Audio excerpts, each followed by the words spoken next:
ఇకపోతే పవన్ కళ్యాణ్ గారికి, విజయ్ గారికి చాలా దగ్గర పోలికలు కనబడతా ఉన్నాయి.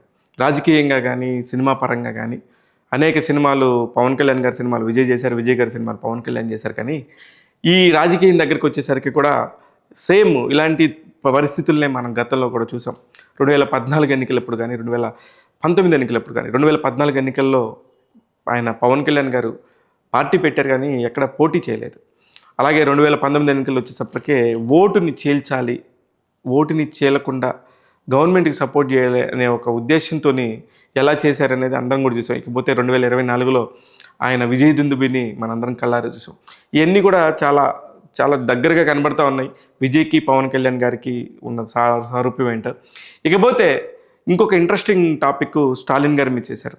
అదేంటి, సినిమాని ఇక్కడి నుంచి తమిళనాడులో మేము మీ సినిమాని ఆపలేదు, మీ సినిమాని ఆపింది బీజేపీ ప్రభుత్వం అని చెప్పేసి స్టాలిన్ గారు ఒక సభలో అంటే దానికి థ్యాంక్స్ చెప్తూనే స్టాలిన్ గారికి సంబంధించిన టాపిక్ని చాలా బాగా చెప్పాడు. మిమ్మల్ని మీరు అవినీతి రాజకీయాన్ని ఒకటి వేళతో సహా పీకేస్తాను, మీ నాన్నగారే వరుసగా రెండోసారి ఎప్పుడు ముఖ్యమంత్రి అవ్వలేదు కరుణానిధి గారు, మీరు ఎలా అవుతారు నేను చూస్తానని చెప్పేసి చెప్తున్నాను.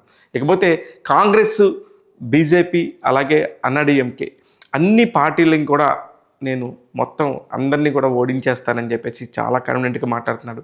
ఇకపోతే అందరికీ తెలిసిన విషయం, అతను తన భావోద్వేగం అని ఎందుకన్నాడంటే తన కుటుంబం కూడా ఇన్వాల్వ్ అయిపోతుంది ఇప్పుడు వచ్చే రాజకీయ పరిస్థితుల వల్ల.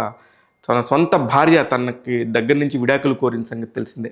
ఇకపోతే దానికి సంబంధించి 250 కోట్ల భరణం అని చాలా పెద్ద రచ్చ జరుగుతోంది, కానీ అదంతా వాస్తవం కాదు.